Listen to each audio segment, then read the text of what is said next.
Welcome all of you to the class Human Resource Management. This is the first part of HRM. As we know, human resources are the lively elements of an organization. They are the most important part of an organization. We know that there are four factors of production: men, materials, money, and machinery. All these factors are very important. But among these four factors, the most important factor is men. Why? Because the human beings or the human or people factor coordinate all other factors. The success of an organization depends upon the ability of its human resources. That is, if the human resources are very efficient, then it will automatically leads to the success of the organization. So, the human resource management has a significant role to play in the overall development of the organization. Come to the definition.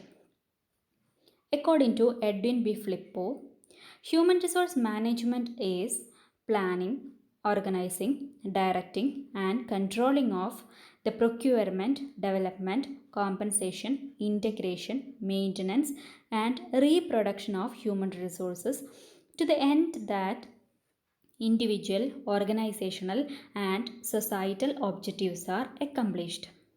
So, we can divide this definition into three parts.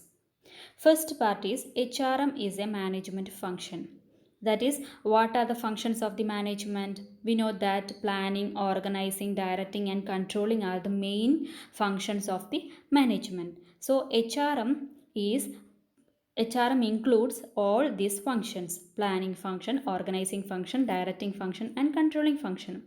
And these functions are performed for what purpose? For the purpose of procurement, development, compensation, integration, maintenance, and reproduction of the human resources. That is, these are the main activities included in the HRM. Procurement means recruitment of the employees, their selection, their development, their compensation, integration, maintenance, and reproduction. And every activity related to this human resources are included in the HRM. So, HRM is the management function for controlling all these activities. And these activities are to be performed for what purpose? The purpose or the aim of these activities are ultimately achieving the objectives. And what kind of objectives? Individual objectives, organizational objectives, and societal objectives are accomplished. So, whenever an organization satisfies or performs overall these functions, then the individual objectives of every employee have to be fulfilled. Whenever the individual objectives are to be accomplished, then it will lead to the organizational objectives, accomplishment of organizational objectives. And whenever the organizational objectives are accomplished, then it will lead to the development of or the accomplishment of societal objectives. So the HRM is a wide area. It includes the management, all the management functions, and the special activities included in the HRM are procurement, development, compensation, integration, maintenance, and reproduction of human resources. And all these activities are to be performed for achieving the organizational or the business objectives. Okay, so features of HRM. Based on this definition, we can frame so many features or characteristics of HRM. The first feature is that it is a management function. That is, what are the management functions? Planning, organizing, directing, and controlling. All these functions are to be included in the HRM. So, it is part of management. HRM is the part of total management, and this is management function. Then next feature, comprehensive function. Comprehensive function means the HRM covers all the types of people at all levels of the organization. That is, This branch of management covers all the activities or all the type of people in the all levels. All levels means there are three levels of the organization: top level, middle level and lower level. And the people in the all levels of the organization are included in this HRM activity. So this is a comprehensive function. The next feature is individual consideration. Here, every individual is considered as an individual. So, the programs and policies are designed with a view to facilitate the employee satisfaction and growth.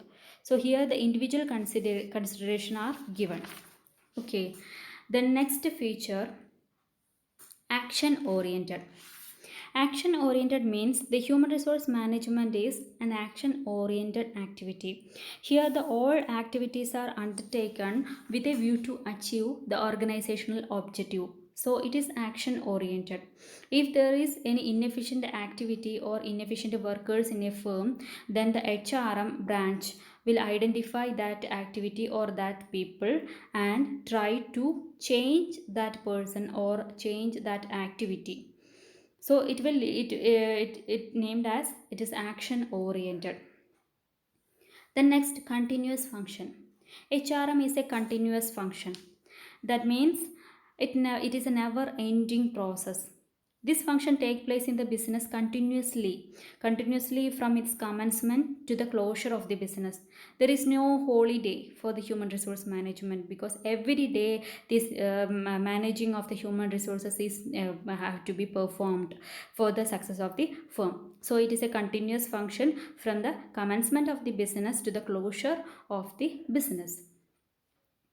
Then development of human resources. Here in this HRM, the main focus is given for the development of the human resources. That is, the knowledge, capability, skill and potentiality of the employees are developed to achieve both the individual and organizational objectives. So, the HRM tries to develop the human resources. Pervasive in nature. Why it is called as pervasive in nature? Because this HRM function or HRM activity can be applied in all areas where the people element is involved. We know that people are included in every activity of the organization. So whenever there is people, there is there is a need for human resource management. So the human resource management is, or this function is, pervasive in nature. It is not confined to a particular industry or particular department or particular sector only. It is covered overall functions or overall areas of the business. That is why it is known as pervasive in nature. The next feature, achievement of objectives.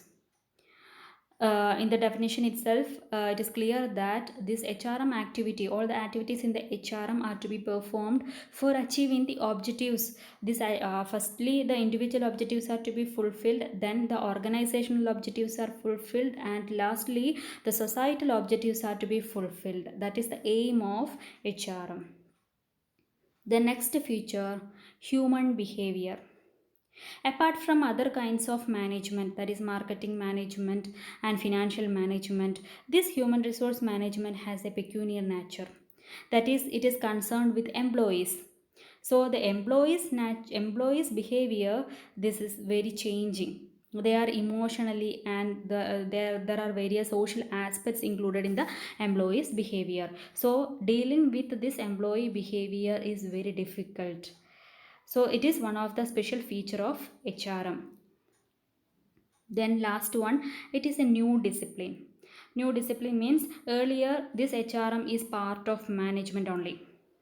But nowadays this HRM is considered as a separate branch of management, and there are a separate manager for that, for controlling these activities, that is human resource manager. So in this kind of management branch is formed. It started in the late 19th century. Up to that, there is no element of a separate branch. It is included in the total management function. Okay, so it is a new discipline. These are the features or characteristics of HRM.